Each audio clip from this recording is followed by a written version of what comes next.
Salut les passionnés, ici Sébastien, j'espère que vous allez bien. Aujourd'hui, je vous parle du film Mission Impossible 7. Dans ce film, on suit Ethan Hunt ainsi que toute son équipe. Ceux-ci doivent vivre leur mission la plus dangereuse qui soit. L'enjeu du film est vraiment de retrouver une clé.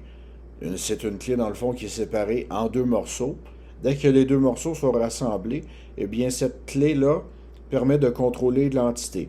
Qu'est-ce que l'entité? Eh bien, il s'agit d'un système d'intelligence artificielle. Donc, imaginez ceci.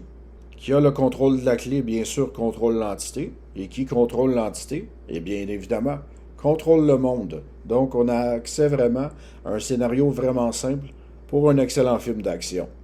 Le film est encore une fois réalisé par M. Christopher McQuarrie. Celui-ci avait réalisé, dans le fond, les deux volets précédents, soit Mission Impossible Road Nation et Fallout. C'est bien de le retrouver aux commandes de ce nouveau volet, parce que dans le fond, on est en terrain familier, surtout par rapport, admettons, à la structure du film d'action.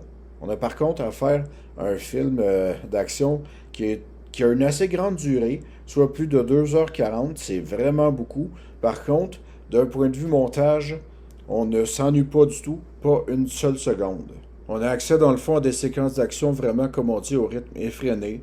On en a plusieurs, soit la poursuite en auto dans la ville de Rome avec le personnage de Hayley Atwell et Tom Cruise. Vraiment une superbe poursuite. Une drôle de séquence dans l'aéroport et également le bouquet final.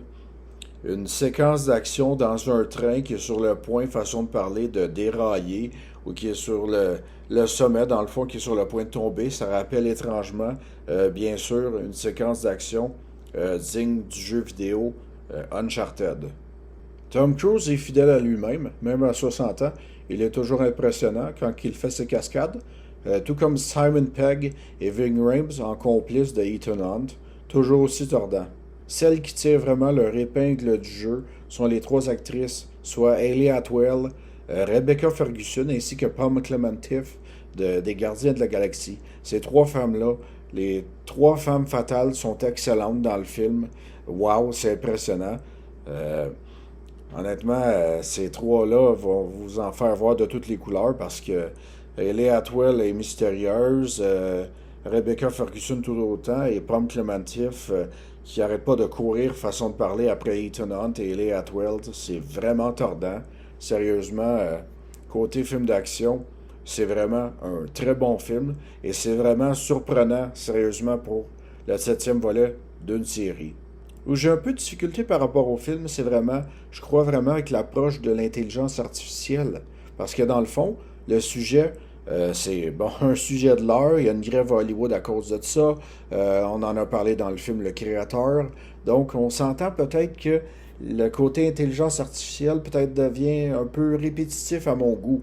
Je trouve peut-être qu'on se la joue un peu, ben pas science-fiction, mais c'est un peu poussé à mon goût. En gros, si vous voulez voir un bon film d'action pour cet automne frisquet, je vous recommande fortement Mission Impossible 7. Le film, oui, dure 2h40, mais le rythme est bon, rapide.